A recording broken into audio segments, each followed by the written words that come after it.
Quiero que imagines algo por un momento.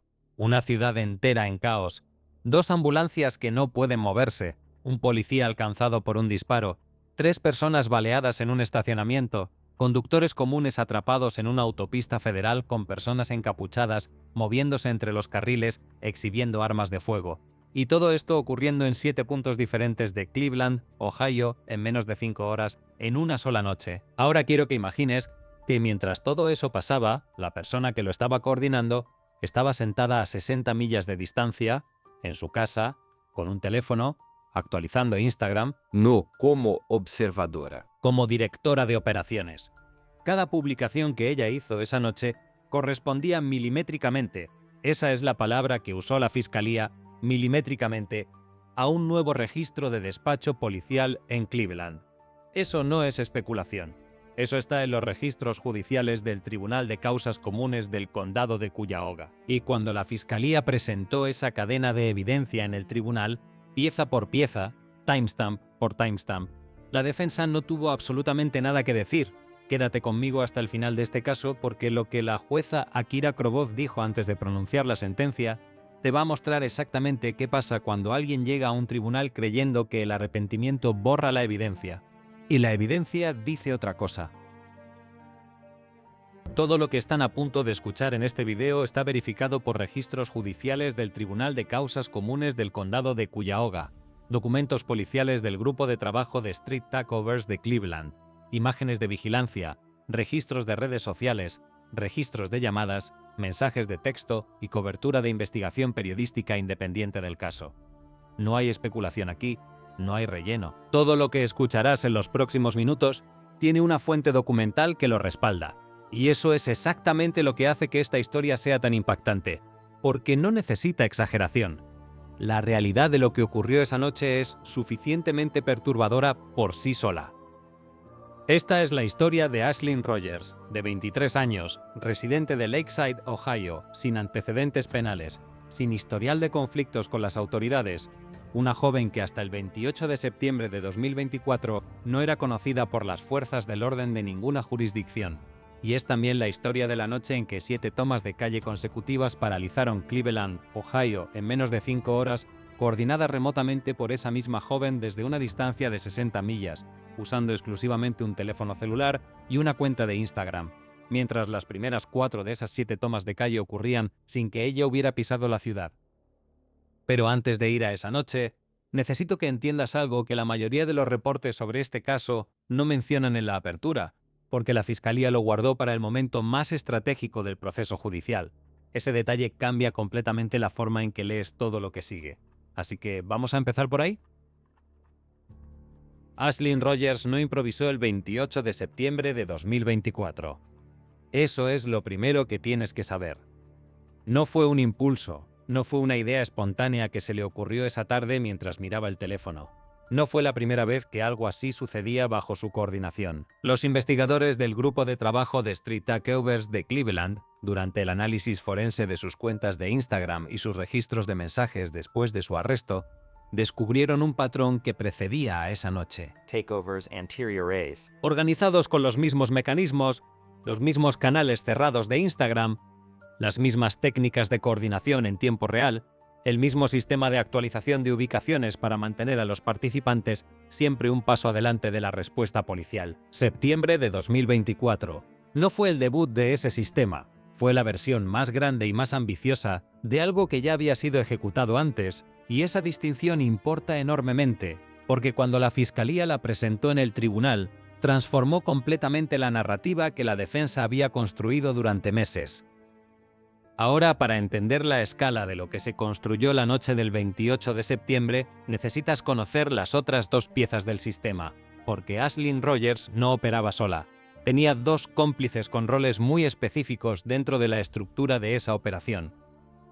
El primero era Jordan McDonald, su organizador físico más cercano.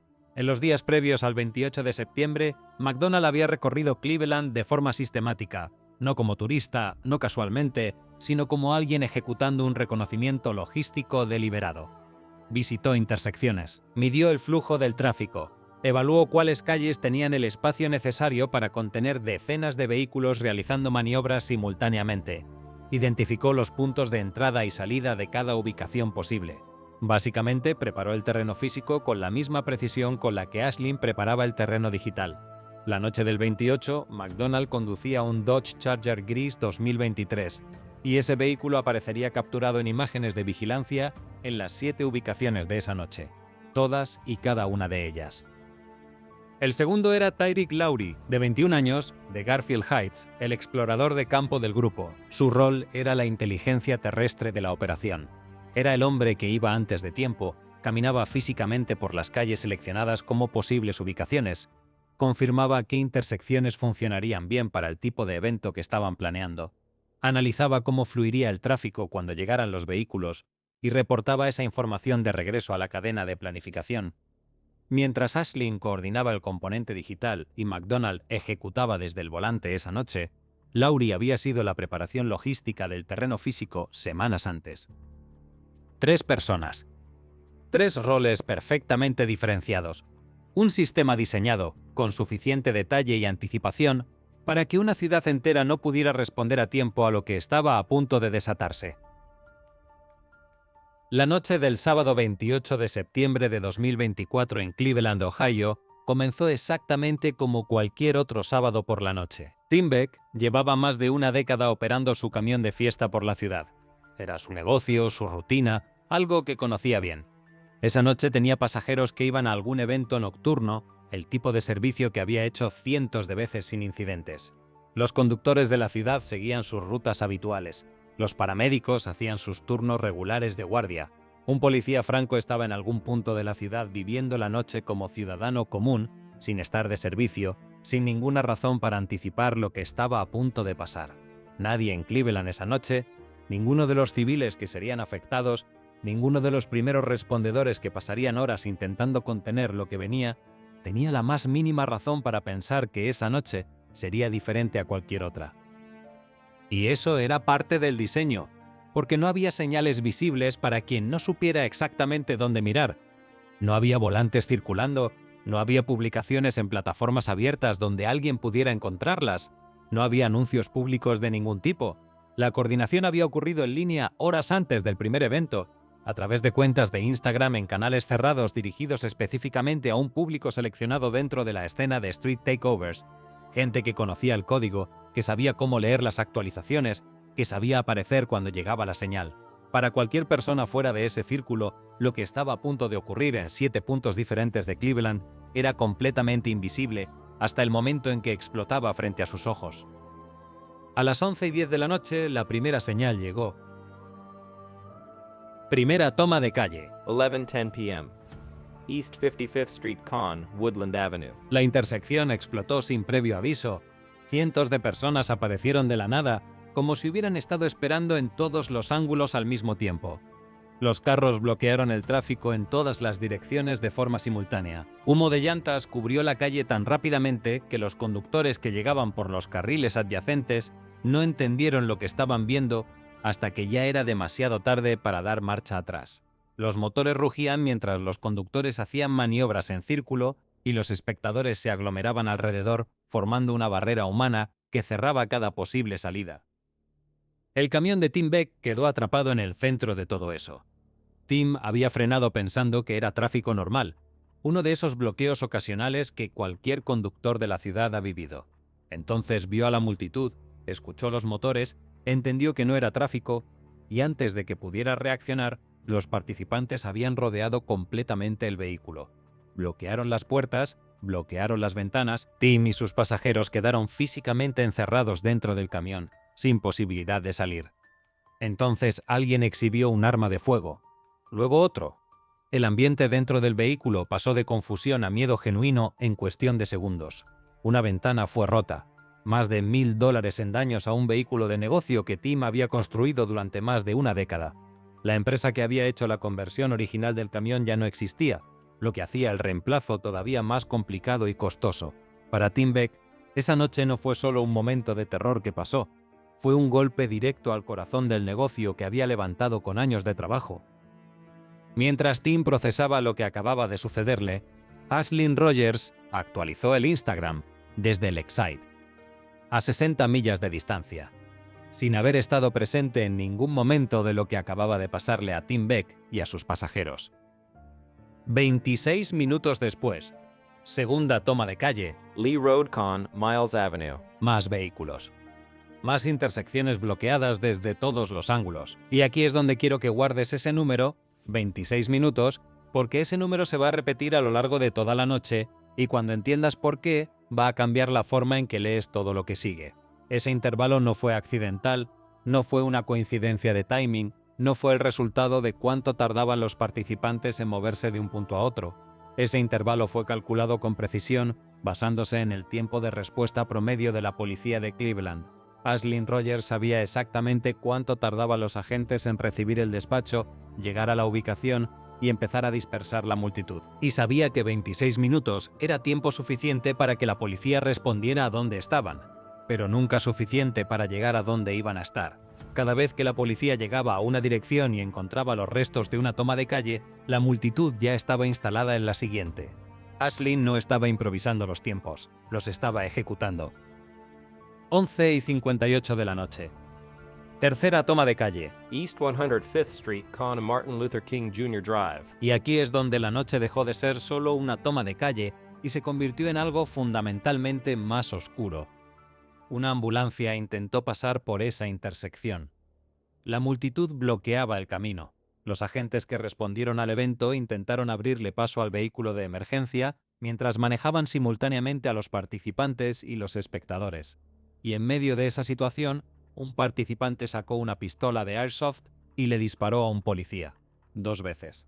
No llevaban ni una hora completa desde la primera toma de calle y ya había un oficial alcanzado. Ashlyn actualizó el Instagram. 12:46 de la madrugada. Ya es 29 de septiembre. Cuarta toma de calle. East 93rd Street, Con. Opportunity Corridor. Más vehículos.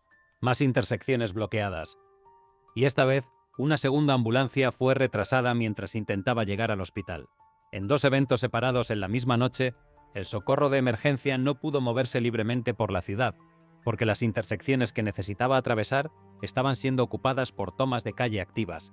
Y durante las 4 primeras tomas de calle de esa noche, mientras 2 ambulancias eran bloqueadas, mientras un policía era alcanzado por airsoft, mientras Tim Beck y sus pasajeros vivían el terror de estar encerrados en un vehículo rodeado por personas con armas, Ashlyn Rogers no había pisado Cleveland ni una sola vez. Todo eso ocurrió coordinado remotamente desde el Excite a través de actualizaciones de Instagram en tiempo real, dirigiendo participantes, reportando posiciones policiales, manteniendo la operación viva mientras las autoridades intentaban desesperadamente contener cada evento sin poder llegar al siguiente, antes de que estuviera completamente establecido.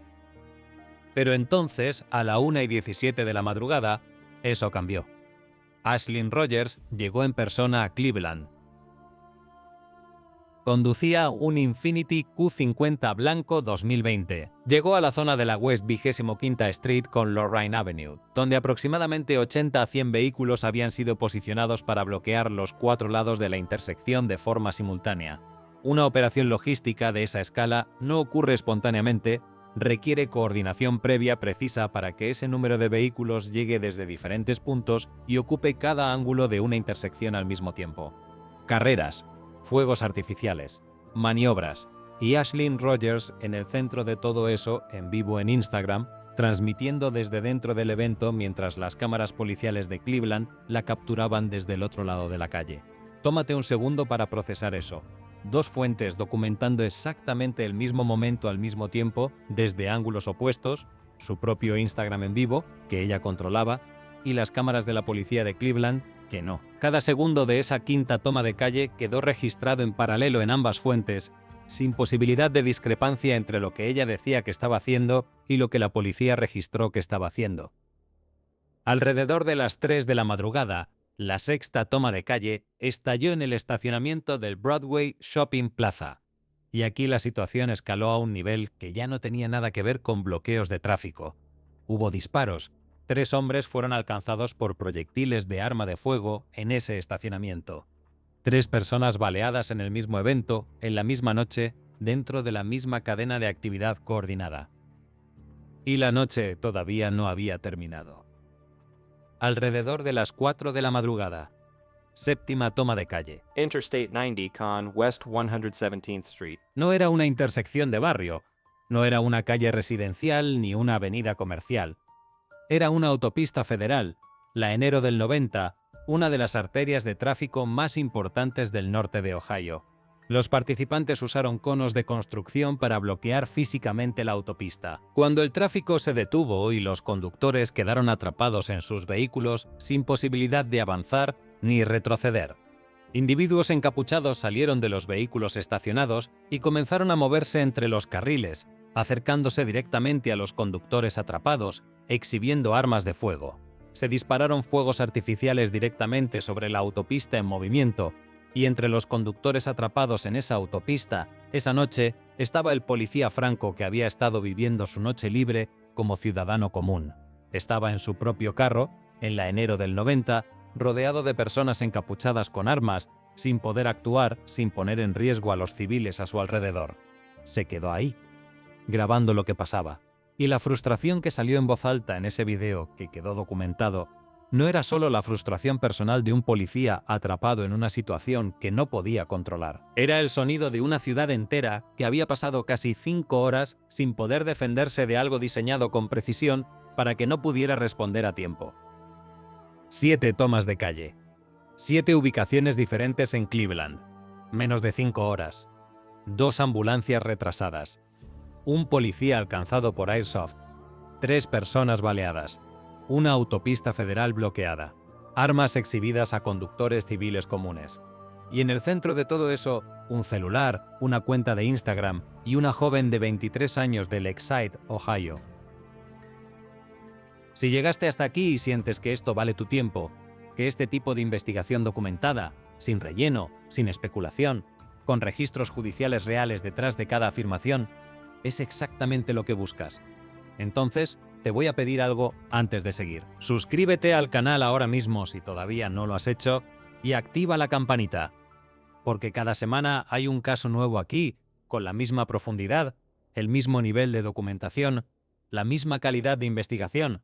No tienes que buscar el próximo caso. Si estás suscrito y tienes la campanita activada, el próximo caso llega a ti. Dale al botón ahora. Y ahora sigamos, porque la investigación que siguió esa noche es tan meticulosa como lo que acabas de escuchar.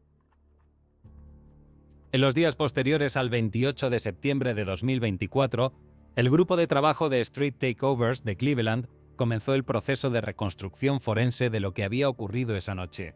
Los investigadores revisaron publicaciones de redes sociales, mensajes de texto, registros de llamadas y toda la actividad conectada a las cuentas de Instagram vinculadas a los organizadores identificados. El patrón fue volviéndose claro con cada nueva capa de evidencia que se analizaba.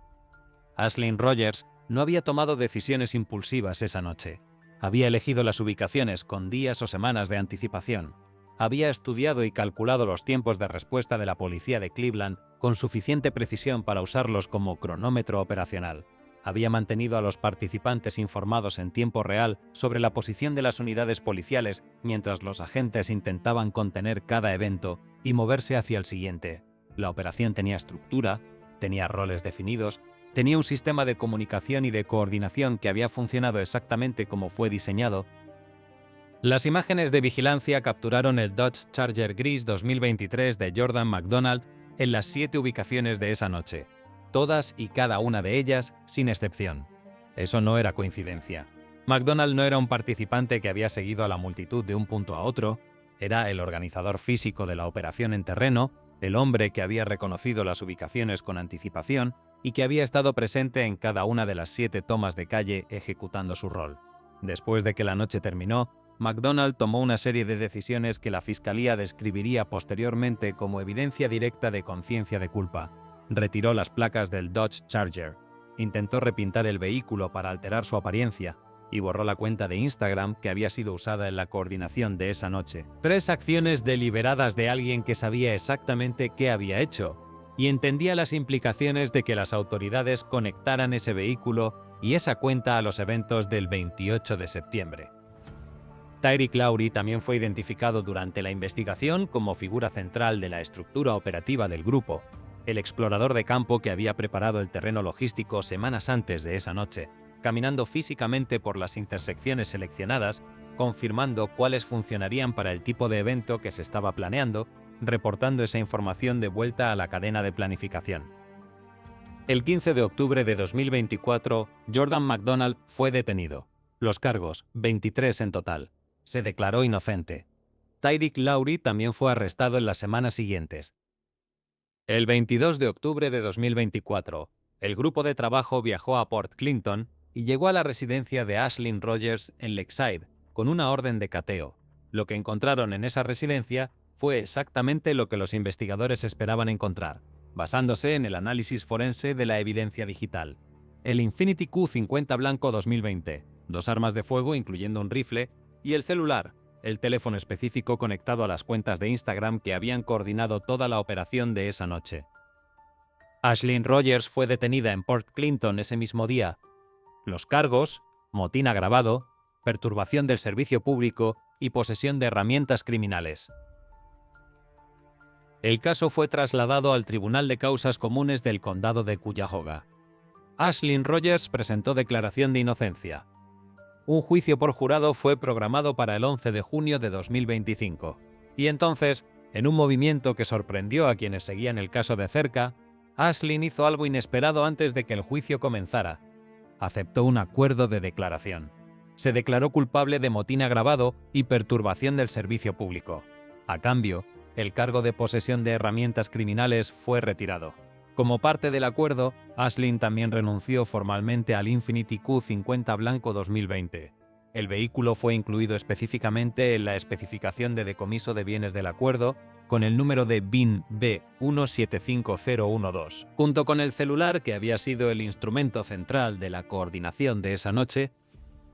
Con la declaración de culpabilidad establecida, lo que siguió fue el periodo previo a la audiencia de sentencia.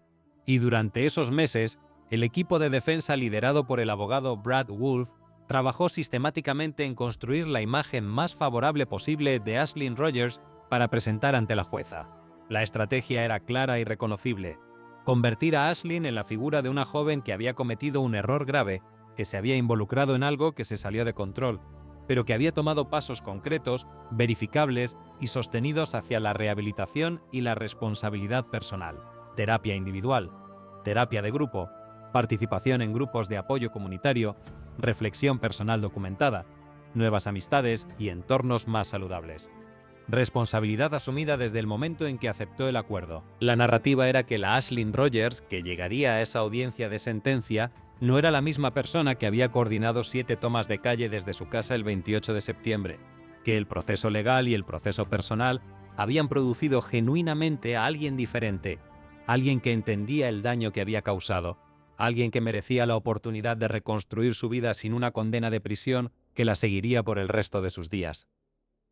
Brad Wolf le dijo al tribunal directamente que las condenas por delitos graves seguirían a Ashlyn por el resto de su vida, que su reputación y la de su familia ya habían sido permanentemente dañadas por el solo hecho de que el caso existiera, y que el sistema tenía frente a él a una persona que había respondido al proceso con genuina responsabilidad y con acción concreta, no solo con palabras. Y cuando llegó el momento en que Ashlyn podía dirigirse directamente al tribunal, se puso de pie y leyó la declaración que había preparado. Quiero expresar que asumo toda la responsabilidad por mis acciones. Entiendo que lo que hice estuvo mal. Lamento profundamente las decisiones que me llevaron hasta aquí. No busco justificar mis actos, sino disculparme y responsabilizarme por el daño causado. Pido perdón a la comunidad afectada, a las autoridades y a quienes ayudaron a restablecer el orden. Dijo que si estuviera del otro lado esa noche, si fuera uno de los conductores atrapados en sus vehículos en la enero del 90, con personas encapuchadas moviéndose hacia ellos con armas, si fuera uno de los paramédicos que no pudo llegar a donde lo necesitaban porque la intersección estaba bloqueada, si fuera uno de los pasajeros del camión de Tim Beck encerrados en ese vehículo con ventanas rotas y armas exhibidas alrededor, ella misma estaría muy frustrada, que la experiencia de enfrentar este proceso había sido reveladora y humillante en partes iguales. Ya no soy la misma persona que era el 28 de septiembre. Trabajo duro, esforzándome por mejorar para mí, mi familia y la comunidad. Gracias de nuevo por su tiempo y disposición. Eso fue lo que Ashlyn Rogers le dijo a la jueza Akira Kroboth en esa audiencia. Y en ese tribunal, con esas palabras en el aire, con los meses de trabajo de la defensa, construyendo el contexto de una persona transformada, con la declaración de culpabilidad ya establecida como muestra de responsabilidad asumida, la estrategia de la defensa apostaba a que la jueza vería exactamente lo que habían construido. Una primera infracción, 23 años, sin historial, pasos concretos hacia el cambio, responsabilidad asumida y mandaría a Ashlyn Rogers a casa con libertad condicional. La defensa confiaba en que esa versión se sostendría. Pero la fiscalía todavía no había mostrado lo que tenía guardado para ese momento. Espera. Antes de que escuches lo que la fiscalía presentó en ese tribunal después de que Ashlyn terminó de hablar, y antes de que escuches lo que la jueza Kroboth dijo antes de pronunciar la sentencia, necesito un segundo contigo. Si estás viendo este video y todavía no eres suscriptor del canal, este es exactamente el momento para cambiar eso. Esto es lo que hacemos aquí cada semana. Casos reales, documentados, con registros judiciales verificables, narrados con la profundidad que estos casos merecen. Sin relleno, sin dramatismo fabricado. La realidad ya es suficientemente impactante.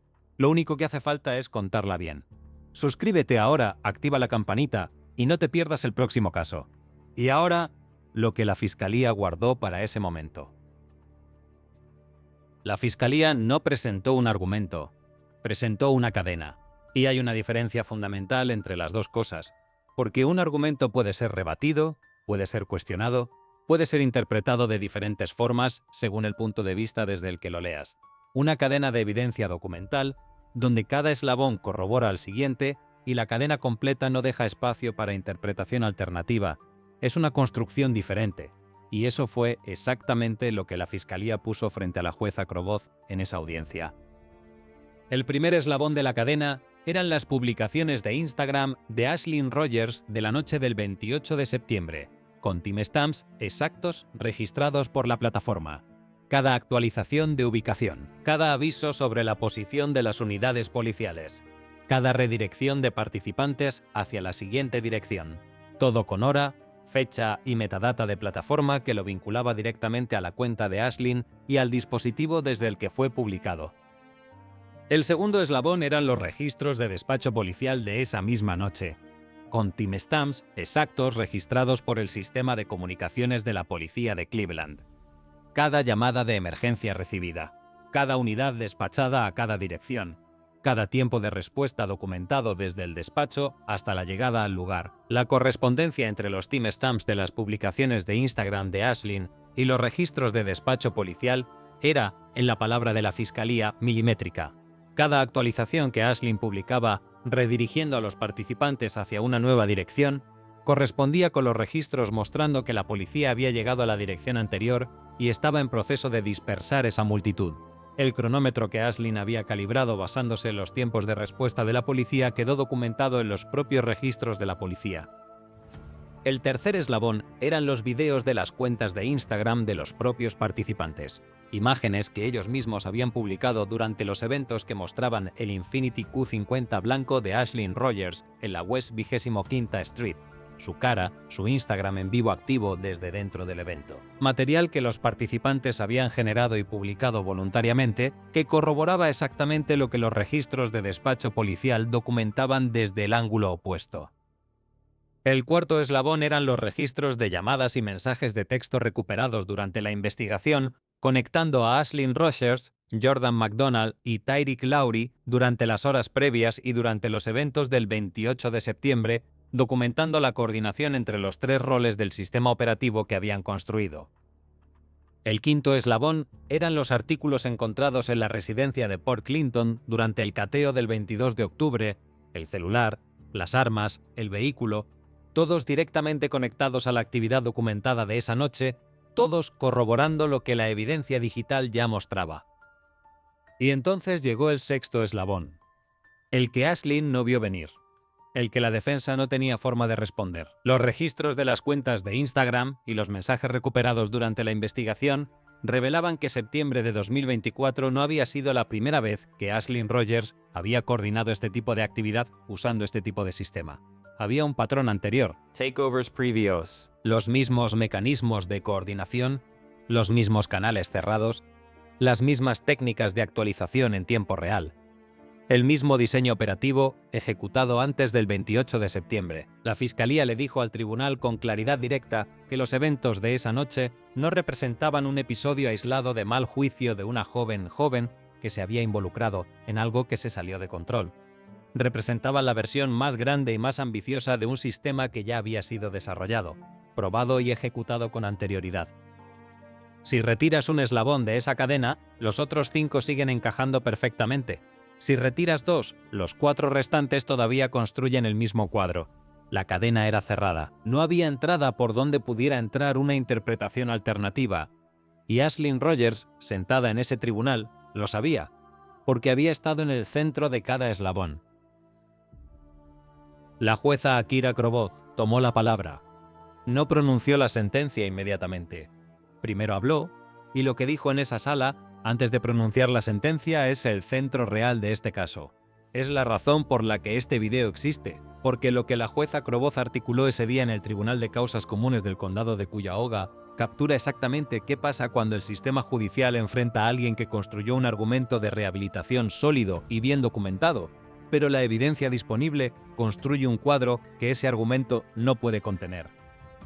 La jueza dijo que había considerado todo lo que tenía frente a ella con la atención que el caso merecía. Las negociaciones de declaración, la información proporcionada respecto a la cooperación del acusado con el Estado, las cartas y memorandos adjuntos al expediente, los hechos de la acusación formal, el historial completo del acusado. Reconoció los pasos que Aislinn había tomado durante el proceso, la terapia individual, la terapia de grupo, los grupos de apoyo, la responsabilidad asumida mediante la declaración de culpabilidad. Los tomó en cuenta. Esos elementos estaban presentes en su consideración. Pero entonces dijo algo que cortó el aire en esa sala. Le dijo al tribunal que la evidencia presentada por la Fiscalía no le permitía interpretar la noche del 28 de septiembre como el error de una sola vez de una persona que había tomado una mala decisión en un momento de mal juicio. La documentación forense del caso, los timestamps, los registros de despacho policial, los mensajes, el patrón de actividad anterior que precedía a esa noche, mostraba a alguien que había construido deliberadamente un sistema diseñado para evadir la capacidad de respuesta de las autoridades, mientras orquestaba eventos que habían puesto en peligro vidas reales y concretas. 2 ambulancias que no podían llegar a donde había personas que las necesitaban. Un policía alcanzado.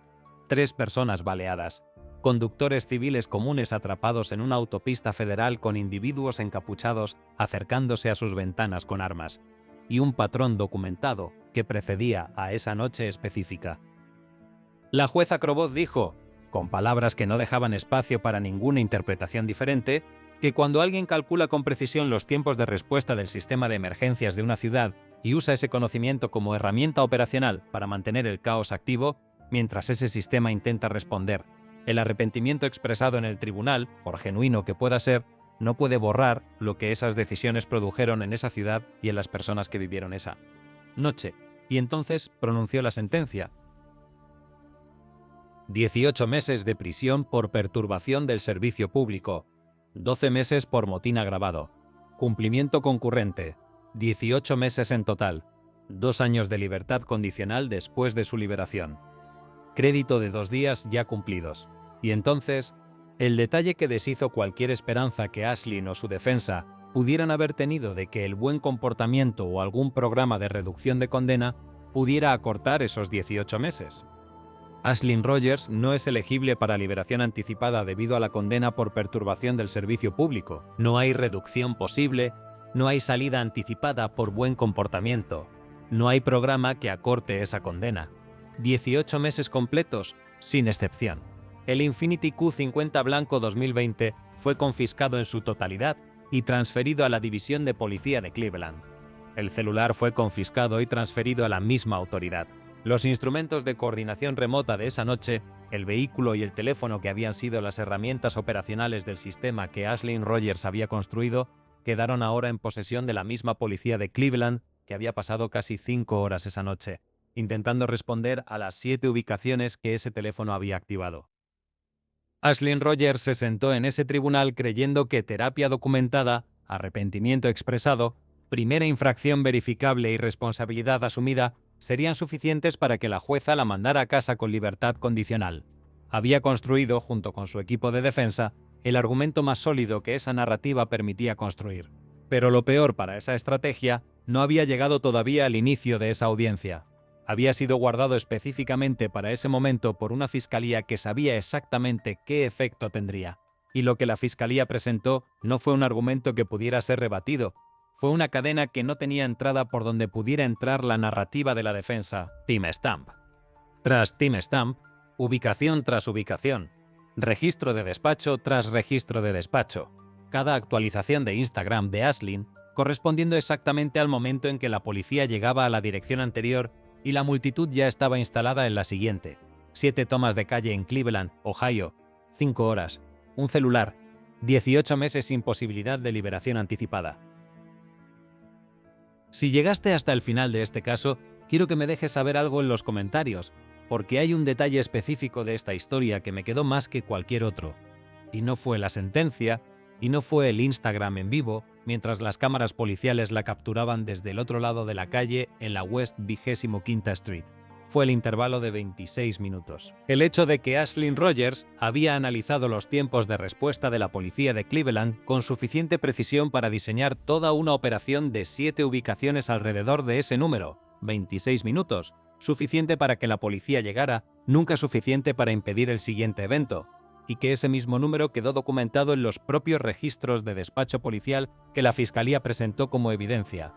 Eso, para mí, es lo que muestra exactamente qué tipo de planificación fue esta. ¿Y para ti? ¿Qué fue lo que más te quedó de este caso? Cuéntame en los comentarios. Leo todos los que llegan aquí. Si este caso te dejó algo, si llegaste hasta aquí y sentiste que valió cada minuto, entonces lo que te pido es simple. Suscríbete al canal si todavía no lo has hecho y activa la campanita. No te pido que lo hagas porque sí, te pido que lo hagas porque cada semana hay un caso nuevo aquí, documentado con la misma profundidad, con los mismos estándares, con registros judiciales reales detrás de cada afirmación. Casos donde la evidencia habla más fuerte que cualquier argumento. Casos donde el tribunal muestra lo que realmente ocurre cuando la fiscalía llega completamente preparada. Si hay alguien en tu vida que necesita ver este caso, compártelo con esa persona. Nos vemos en la próxima investigación.